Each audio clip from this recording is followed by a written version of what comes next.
ನಮಸ್ಕಾರ ವೀಕ್ಷಕರೇ, the magic of coding phonics Kannada ಸಂಚಿಕೆ ನಂಬರ್ 15 ನಿಮಗೆಲ್ಲರಿಗೂ ಸ್ವಾಗತ ಹಾಗೂ ಆದರದ ಸುಸ್ವಾಗತ. ಸಂಚಿಕೆ ನಂಬರ್ 15 ಇವತ್ತಿನ ಶೀರ್ಷಿಕೆ ಏನು? ಹ್ರಸ್ವ ಸ್ವರ ದೀರ್ಘ ಸ್ವರಗಳ ಸ್ವರ ಡ್ರಿಲ್. ಸ್ವರ ಡ್ರಿಲ್ ಅಂದರೆ ಏನು ಇದನ್ನ ತಿಳ್ಕೊಳ್ಳೋಣ. ಸೊ ಈ ಸಂಚಿಕೆಯ ಲರ್ನಿಂಗ್ ಆಬ್ಜೆಕ್ಟಿವ್ ಏನಾಗುತ್ತೆ ಅಂದ್ರೆ, ಮಕ್ಕಳು ವೈಜ್ಞಾನಿಕವಾಗಿ ನಿಖರತೆಯೊಂದಿಗೆ ಹ್ರಸ್ವ ಸ್ವರ ಮತ್ತು ದೀರ್ಘ ಸ್ವರವನ್ನ ಅಳತೆ ಮಾಡಿ ಅಭ್ಯಾಸ ಮಾಡಕ್ಕಾಗ್ತಾ ಇಲ್ಲ. ಇದು ಯಾಕೆ? ಇದನ್ನ ನಾವು ಸ್ವರ ಡ್ರಿಲ್ ಮೂಲಕ ಹೇಗೆ ನಾವು ಇದನ್ನ ಸರಿ ಮಾಡ್ಬೋದು, ಮಕ್ಕಳು ಇದನ್ನ ಸರಿಯಾದ ರೀತಿಯಲ್ಲಿ ಅಭ್ಯಾಸ ಮಾಡ್ಬೋದು, ಇವತ್ತಿನ ಸಂಚಿಕೆಯ ಲರ್ನಿಂಗ್ ಆಬ್ಜೆಕ್ಟಿವ್ ಆಗಿರುತ್ತೆ. ಮತ್ತೆ ಲರ್ನಿಂಗ್ ಔಟ್ಕಮ್, ಸ್ನೇಹಿತರೆ ಈ ಎಪಿಸೋಡ್ ಪೂರ್ತಿ ನೋಡಿದ್ದೆ ಆದಲ್ಲಿ ನಿಮಗೆಲ್ಲ ತಿಳಿಯುತ್ತೆ.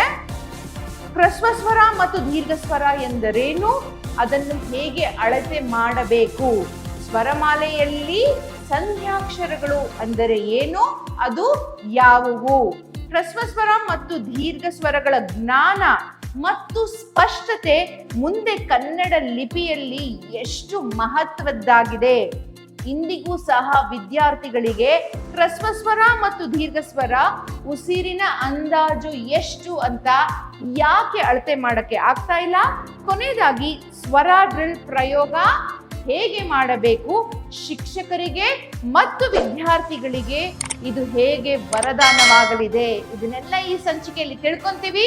ಇದಕ್ಕೆ ಬೇಕಾಗಿರುವಂತ ಶಿಕ್ಷಣ ಕ್ರಮ ಅಂದ್ರೆ ಟೀಚಿಂಗ್ ಪೆಡಗಾಗಿ ಏನು ಅಂತ ಮುಂದೆ ನೀವೇ ನೋಡ್ತೀರಾ. ಸೊ ಈಗ ಬನ್ನಿ ನಮ್ಮ ಸಂಚಿಕೆಯನ್ನ ಶುರು ಮಾಡೋಣ.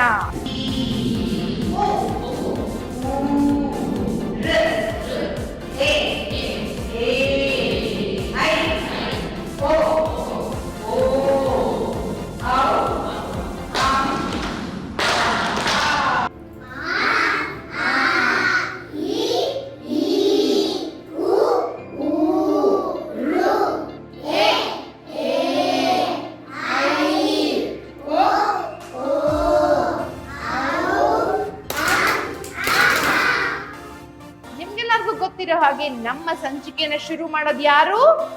ನಮ್ಮ ಲೆಟರ್ ಗಾಡ್. ಹಿಂದಿನ ಸಂಚಿಕೆಯಲ್ಲಿ ನಮ್ಮ ಲೆಟರ್ ಗಾಡ್ ಮನುಗೆ ಸ್ವರಗಳ ಪರಿಚಯ ಮಾಡಿಕೊಟ್ಟಿದ್ರು. ಸ್ವರಗಳನ್ನ ಚೆನ್ನಾಗಿ ಅಭ್ಯಾಸ ಮಾಡ್ತಾ ಇರಿ ಮನು ಅಂತ ಹೇಳಿ ನಮ್ಮ ಲೆಟರ್ ಗಾಡ್ ಒಂದು ರೌಂಡ್ ಹೋಗಿದ್ರು, ಒಂದು ವಿಹಾರಕ್ಕಾಗಿ ಹೋಗಿದ್ರು. ಅವರು ಬಂದು ನೋಡೋ ಅಷ್ಟರಲ್ಲಿ ನಮ್ಮ ಮನುಗೆ ಏನಾಯ್ತು, ಮನು ಸ್ವರಗಳ ಅಭ್ಯಾಸ ಏನೋ ಮಾಡ್ತಿದ್ರು, ಆದ್ರೆ ಹೇಗೆ ಮಾಡ್ತಿದ್ರು ನಮ್ಮ ಲೆಟರ್ ಗಾಡ್ಗೆ ನೋಡಿ ಶಾಕ್ ಆಯ್ತು, ಒಂದು ಆಘಾತನೇ ಆಯ್ತು. ಯಾಕಪ್ಪ ಅಂದ್ರೆ ಅ ಆ ಇ ಈ ಉ ಊ ಋ ಎ ಎ ಐ ಓ ಓ ಔ ಅಂ ಅಹ ಅಂತ ಅಭ್ಯಾಸ ಮಾಡ್ತಾ ಇದ್ರೆ, ನಮ್ಮ ಮನು ಹೇಗೆ ಅಭ್ಯಾಸ ಮಾಡ್ತಾ ಇದ್ದ? ಆ ಅವನ್ಗೆ ನಿಲ್ಸಕ್ಕೆ ಗೊತ್ತಾಗ್ತಾ ಇಲ್ಲ. ನಿಲ್ಸು ಅಂತ ಹೇಳಿದ್ಮೇಲೆ ಈ ಈ ಅಂತ ಎಳಿತಾನೆ ಹೋಗ್ತಾನೆ. ಆಗ ನಮ್ಮ ಲೆಟರ್ ಗಾಡ್ ಬಂದು, ಓಹೋ ನಮ್ಮ ಮನುಗೆ ಇನ್ನು ಹ್ರಸ್ವ ಸ್ವರ ಮತ್ತೆ ದೀರ್ಘ ಸ್ವರನ ಹೇಗೆ ಅಳತೆ ಮಾಡೋದು ಅಂತಾನೆ ಗೊತ್ತಿಲ್ಲ ಅನ್ನೋದು ಅರ್ಥ ಆಗಿ ಕೇಳ್ತಾರೆ, ಮೈ ಡಿಯರ್ ಮನು, ಯಾಕೆ ಇಷ್ಟು ಕಷ್ಟ ಪಡ್ತಾ ಇದ್ದೀರಾ?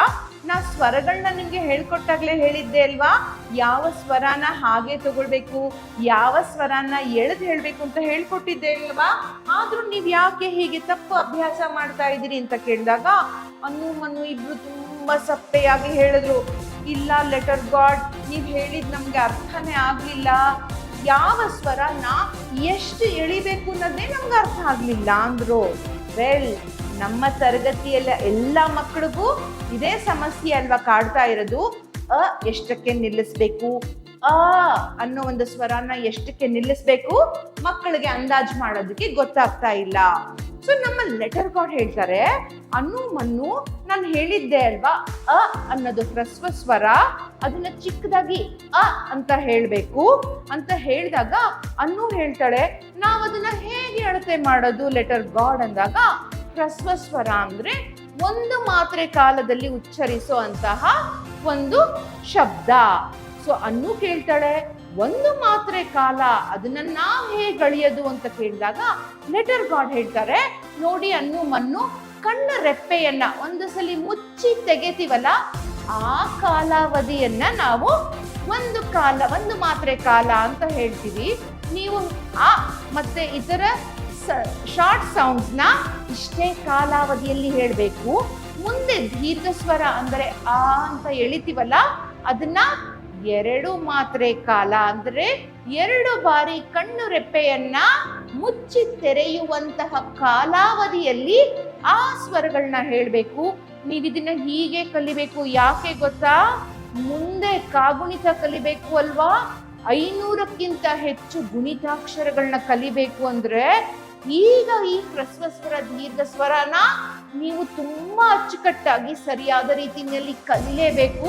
ಸೊ ದಯವಿಟ್ಟು ಇದನ್ನ ತಪ್ಪು ಮಾಡದೆ ಕಲೀರಿ ಅಂತ ಹೇಳಿದಾಗ ಅನ್ನು ಮನ್ನು ಇನ್ನೂ ಗೊಂದಲದಲ್ಲಿದ್ದಾರೆ. ಹೇಗಪ್ಪ ನಾವು ಅಳತೆ ಮಾಡೋದು? ಇದು ಹೇಗಪ್ಪ ಸಾಧ್ಯ? ಒಂದು ರೆಪ್ಪೆನ ಒಂದು ಸಲಿ ಮುಚ್ಚಿ ತೆಗೆದು 2 ಸಲಿ ಮುಚ್ಚಿ ತೆಗೆದನ್ನ ತಲೆನಲ್ಲಿ ಇಟ್ಕೊಂಡು ಸ್ವರಗಳನ್ನ ಹೇಗಪ್ಪ ಹೇಳೋದು ಅಂತ ಲೆಟರ್ ಗಾಡ್ಗೆ ಹೇಳ್ತಾರೆ. ಲೆಟರ್ ಗಾಡ್ ಇದನ್ನ ದಯವಿಟ್ಟು ನಮ್ಗೆ ಸುಲಭ ಮಾಡಿಕೊಡಿ, ಇದು ತುಂಬಾ ಗೊಂದಲಮಯವಾಗಿದೆ, ನಮ್ಮಿಂದ ಅಂತೂ ಈ ತರ ಅಭ್ಯಾಸ ಮಾಡಕ್ ಸಾಧ್ಯನೇ ಇಲ್ಲ ಅಂತ ಹೇಳಿದಾಗ ನಮ್ಮ ಲೆಟರ್ ಗಾಡ್ ಓಹೋ ಅನ್ನು ಮನ್ನು ಹಾಗೂ ಎಷ್ಟೊಂದು ಮಕ್ಕಳಿಗೆ ಇದು ತುಂಬಾ ಕಷ್ಟ ಆಗ್ತಾ ಇದೆ, ಇದನ್ನ ಹೇಗಾದ್ರೂ ಮಾಡಿ ನಾನು ಸುಲಭ ಮಾಡ್ಕೊಡ್ಲೇಬೇಕು ಅಂತ ಹೇಳಿ, ಅನ್ನು ಮನ್ನು ನೀವೇನು ಯೋಚನೆ ಮಾಡಬೇಡಿ, ಇದಕ್ಕಾಗಿ ಹ್ರಸ್ವ ಮತ್ತು ದೀರ್ಘ ಸ್ವರಗಳ ಸರಿಯಾದ ಅಳತೆ ವೈಜ್ಞಾನಿಕವಾಗಿ ನಿಖರವಾಗಿ ನೀವು ಅರ್ಥ ಮಾಡಿಕೊಂಡು ಸ್ವರಗಳನ್ನ ತಗೊಳ್ಳೋ ಹಾಗೆ ನಾನು ಒಂದು ಸೌಂಡ್ ಡ್ರಿಲ್, ಹೌದು ಸರಿಯಾಗಿ ಕೇಳಿಸ್ಕೊಂಡ್ರಿ, ಒಂದು ಸೌಂಡ್ ಡ್ರಿಲ್ ನ ಹೇಳ್ಕೊಡ್ತೀನಿ. ಇದ್ರ ಮೂಲಕ ನೀವು ಅಭ್ಯಾಸ ಮಾಡಿದಾಗ ಮುಂದೆಂದೂ ಹ್ರಸ್ವ ಸ್ವರ ದೀರ್ಘ ಸ್ವರದ ಉಚ್ಚಾರಣೆಯಲ್ಲಿ ತಪ್ಪು ಮಾಡಲ್ಲ ಅಂತ ಹೇಳಿ ನಮ್ಮ ಲೆಟರ್ ಗಾಡ್ ಸೌಂಡ್ ಡ್ರಿಲ್ ನ ಪ್ರಾರಂಭ ಮಾಡ್ತಾರೆ. ಅದು ಹೇಗೆ ಮಾಡ್ತಾರೆ? ಅನ್ನು ಮನ್ನು ಹೇಳ್ತಾರೆ, ಅನ್ನು ಮನ್ನು ನಿಮ್ಮ ಎಡಗೈಯ ಅಂಗೈಯನ್ನ ತೆರೆಯಿರಿ ಅಂತಾರೆ. ಅನ್ನು ಮನ್ನು ಇಬ್ರು ಎಡಗೈನ ಅಂಗೈನ ತೆರಿತಾರೆ. ನೀವು ಎಲ್ಲ ತೆರಿತೀರಾ? ಸೊ ಈ ಎಡಗೈನ ಹೀಗೆ ಹಿಡಿದು ಬಲಗೈನ ನಮ್ಮ ring pointer finger index finger ಅಂತ ಏನ್ ಹೇಳ್ತೀವಿ ಅಲ್ವಾ, ಇದನ್ನ ಹಿಡ್ಕೊಳ್ಳಿ ಅಂತ ಹೇಳ್ತಾರೆ. ಈಗ ಹೇಳ್ತಾರೆ ಅನ್ನು ಮನ್ನು ಅ ಅಂತ ಉಚ್ಚಾರ ಮಾಡ್ತಾ ಒಂದು ಸಲಿ ಇದನ್ನ ಟ್ಯಾಪ್ ಮಾಡಿ ಒಂದು ಸಲ ಇದನ್ನ ಒತ್ತಿ ತೆಗೆಯಿರಿ ಅಂತ ಹೇಳಿದಾಗ ಅನ್ನು ಮನ್ನು ಕೂಡ ಅ ಅಂತ ಹೇಳ್ತಾರೆ. ಇದೇ ಒಂದು ಮಾತ್ರೆ ಕಾಲ. ಈಗ ಅನ್ನು ಮನ್ನುಗೆ ಕನ್ಫ್ಯೂಷನ್ನೇ ಇಲ್ಲ, ಗೊಂದಲನೇ ಇಲ್ಲ. ಹಾಗೆ ಮುಂದಿನ ಸ್ವರ ಆ ಅಂತ ಎಳಿಬೇಕು ಅಲ್ವಾ, 2 ಮಾತ್ರೆ ಕಾಲ ಬೇಕು ಅಲ್ವಾ, ಅದನ್ನ ಹೇಗೆ ಮಾಡ್ತಾರೆ? ಬೆರಳಿನಲ್ಲಿ ಎಕ್ಸಸೈಸ್ ನಲ್ಲಿ ಆ ಅಂತ ಆ ಸ್ವರವನ್ನು ದೀರ್ಘವಾಗಿ ಎಳೆದು ಕೈನ ಬೆರಳಿನ ತುದಿಯವರೆಗೂ ತಂದು ಬಿಡ್ತಾರೆ. ಅಲ್ಲಿ ಅಷ್ಟರಲ್ಲಿ 2 ಮಾತ್ರೆ ಕಾಲಗಳು ಬಳಕೆ ಆಗತ್ತೆ. ಸೊ ದೀರ್ಘ ಸ್ವರಗಳನ್ನ ಹೀಗೆ ಕೈ ಬೆಟ್ಟನ್ನು ಕೈನ ಮೇಲೆ ತೆಗೆದುಕೊಂಡು ಹೋಗಿ ನಿಲ್ಲಿಸಿದಾಗ ದೀರ್ಘ ಸ್ವರಗಳನ್ನ ಸರಿಯಾದ ರೀತಿಯಲ್ಲಿ ಉಚ್ಚಾರ ಮಾಡ್ಬೋದು. ಅನ್ನು ಮನ್ನುಗೆ ತುಂಬಾ ಖುಷಿ ಆಯ್ತು. ಲೆಟರ್ ಗಾಡ್ ಬನ್ನಿ ಎಲ್ಲ ಸ್ವರಾಕ್ಷರಗಳಿಗೆ ಈ ಡ್ರಿಲ್ ನ ಮಾಡಿ ನಾವು ಕಲ್ತ್ಕೊಂತೀವಿ. ಒಂದು ಸಲಿ ನಮಗ್ ಮಾಡಿಸಿ ಇಂದಾಗ ಲೆಟರ್ ಗಾಡ್ ಅನ್ನು ಮನ್ನು ಹಾಗೆ ನೀವು ಎಲ್ಲ ನನ್ನ ಜೊತೆ ಈ ಸ್ವರ ಡ್ರಿಲ್ ಮಾಡಿ ನಿಮ್ಗೆ ಗೊತ್ತಾಗತ್ತೆ ಎಷ್ಟು ಅಚ್ಚುಕಟ್ಟಾಗಿ ಕಲಿಬೋದು ಅಂತ. ಶುರು ಮಾಡೋಣವಾ? ಆ ಆ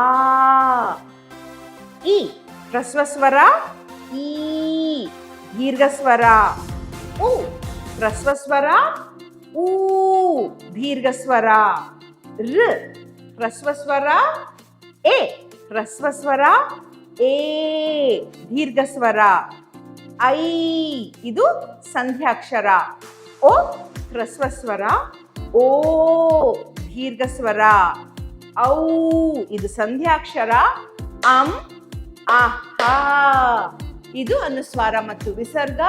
ಅನ್ನು ಮನ್ನು ಇದನ್ನ ಅಭ್ಯಾಸ ಮಾಡಕ್ಕೆ ತುಂಬಾ ಕಾತರದಿಂದ ಕಾದಿದ್ದಾರೆ. ನೀವು ಕೂಡ ಇದನ್ನ ಅಭ್ಯಾಸ ಮಾಡಿ ನಮ್ಮ ತರಗತಿಗಳಲ್ಲಿ ಇಂಥ ಒಂದು ಚಾರ್ಟ್, ಸೊ ಇಲ್ಲಿ ನೋಡ್ತಾ ಇದ್ದೀರಾ, ಈ ತರ ಒಂದು ಚಾರ್ಟ್ ಮಾಡಿ ನಾವು ಗೋಡೆ ಮೇಲೆ ನೇತಾಕಿದಾಗ ಇಲ್ಲಿ ನೀವು ನೋಡ್ತಾ ಇದ್ದೀರಾ ಹೇಗೆ ಈ ಟ್ಯಾಪಿಂಗ್ ಎಕ್ಸಸೈಸ್ ಸ್ವರ ಡ್ರಿಲ್ನ ಚಾರ್ಟ್ ಮೇಲೆ ಅಭ್ಯಾಸ ಮಾಡ್ಬೋದು ಅಂತ. ಸೊ ಒಂದು ಬಾರಿ ಮಾಡೋಣವಾ? ಅ ಆ ಇ ಈ ಉ ಊ ರ ಎ ಎ ಹೀಗೆ ಚಾರ್ಟ್ ಮೂಲಕ ಕೂಡ ನಾವು ಟ್ಯಾಪಿಂಗ್ ಎಕ್ಸಸೈಸ್ ಅಥವಾ ಸ್ವರ ಡ್ರಿಲ್ನ ಮಾಡಿ ಸ್ವರಗಳ ಉಚ್ಚಾರಣೆಯನ್ನ ಸರಿಯಾಗಿ ಕಲ್ತ್ಕೊಳ್ಬೋದು. ಇಲ್ಲಿ ನೀವು ಗಮನಿಸಬೇಕಾಗಿರೋದು ಇನ್ನೊಂದು ಅಂಶ ಏನು ಅಂದ್ರೆ, ನಮ್ಮ ಕೋಡಿಂಗ್ ಫೋನಿಕ್ಸ್ ಮೆಥಡ್ ನಲ್ಲಿ ಇವಾಗ ಕೋಡಿಂಗ್ ಎಲಿಮೆಂಟ್ಸ್ ಇವಾಗ ನೋಡ್ತಾ ಇದ್ದೀರಾ, ಎಲ್ಲ ಅಕ್ಷರಗಳು ಒಂದೊಂದು ಬಣ್ಣದಲ್ಲಿದೆ ಅಲ್ವಾ? ಇದು ಕೋಡಿಂಗ್ ಕಲರ್ಸ್. ಮುಂದೆ ಇದರ ಮಹತ್ವ ಹೇಗಿರುತ್ತೆ ಅಂತ ತಿಳಿಸ್ತೀನಿ. ನಂಬರ್ 2 ಕೋಡಿಂಗ್ ಸ್ಟೋರಿ, ಅನ್ನು ಮನ್ನು ಕತೆ ಹಾಗೂ ಇದರಲ್ಲಿ ಬರುವಂತ ಎಲ್ಲ ಉಪಕಥೆನೇ ಕೋಡಿಂಗ್ ಸ್ಟೋರಿ ಆಗತ್ತೆ. ಕೋಡಿಂಗ್ ಡ್ರಿಲ್ ಯಾವುದು ಅಂತ ನಿಮ್ಗೆ ಅರ್ಥ ಆಯ್ತು. ಈ ತರ ಹಲವಾರು ಡ್ರಿಲ್ಗಳಿದೆ. ಹಾಗೆ ಕೋಡಿಂಗ್ ಸೈನ್ ಅಂದ್ರೆ ಏನು, ಇದನ್ನ ನಾವ್ ಎಲ್ಲಿ ನೋಡ್ಬೋದು? ಚಾರ್ಟ್ ಅಲ್ಲದೆ ಅನ್ನು ಮನ್ನು ಇವಾಗ ಪುಸ್ತಕ ತೆಗೆದಾಗ ನಮ್ಮ ಲೆಟರ್ ಗಾಡ್ ಪುಸ್ತಕದಲ್ಲಿ ಕೂಡ ಇದನ್ನ ಸರಿಯಾಗಿ ಹೇಳಿದ್ದಾರೆ. ಸೊ ಇಲ್ಲಿ ನೀವು ನೋಡ್ತಾ ಇರುವಂತಹ ಎಲ್ಲ ಅಕ್ಷರಗಳಿಗೆ ಇಲ್ಲಿ ನೋಡಿ, ನಿಮ್ಗೆ ತಿಳಿತಾ ಇದೆ ಅಲ್ವಾ? ಅ ಆ ಇ ಈ ಉ ಊ ರ ಎ ಎ ಐ ಓ ಓ ಔ ಅಂ ಮತ್ತೆ ಅಹ ಕೂಡ ನಮ್ಮ ಪುಸ್ತಕ ಅಂದ್ರೆ ನಮ್ಮ ಲೆಟರ್ ಗಾರ್ಡ್ ಅನ್ನು ಮನ್ನುಗೆ ಕೊಟ್ಟಿರುವಂತ ಪುಸ್ತಕದಲ್ಲಿ ಬಹಳ ಉತ್ತಮ ರೀತಿಯಲ್ಲಿ ಪುಸ್ತಕದಲ್ಲಿ ಕೂಡ ಪ್ರಕಟ ಆಗಿದೆ. ಸೊ ಇನ್ ಅನ್ನು ಮನುಗೆ ಯಾವುದೇ ರೀತಿ ತೊಂದರೆ ಆಗಲ್ಲ. ಹ್ರಸ್ವ ಸ್ವರ ಮತ್ತೆ ದೀರ್ಘ ಸ್ವರ ಅದ್ರ ಜೊತೆ ಸಂಧ್ಯಾಕ್ಷರಗಳ ಅಭ್ಯಾಸನ ನಮ್ಮ ಅನುಮನು ತುಂಬಾ ಸಂತೋಷವಾಗಿ ಈ ಚಟುವಟಿಕೆಯ ಮೂಲಕ ಕಲಿತಾ ಇದ್ದಾರೆ. ನೀವು ಕಲಿತೀರಾ ಅಂತ ನಂಬಿದ್ದೀನಿ. ಹಾಗಾದ್ರೆ ಬನ್ನಿ ಸ್ನೇಹಿತರೆ, ಕನ್ನಡ ಒಪ್ಪಿಕೊಳ್ಳೋಣ, ಕನ್ನಡ ಅಪ್ಪಿಕೊಳ್ಳೋಣ. ಇದು ನನ್ನ ಮಾತೃಭಾಷೆ, ನಿಮ್ಮ ರಾಜ್ಯ ಭಾಷೆ. ಈ 21ನೇ ಶತಮಾನದಲ್ಲಿ ಕನ್ನಡ ಉಳಿಸೋಣ, ಕನ್ನಡ ಬೆಳೆಸೋಣ. ಮುಂದಿನ ಸಂಚಿಕೆಯಲ್ಲಿ ಸಿಗ್ತೀನಿ. ಅಲ್ಲಿ ತನಕ ಧನ್ಯವಾದಗಳು.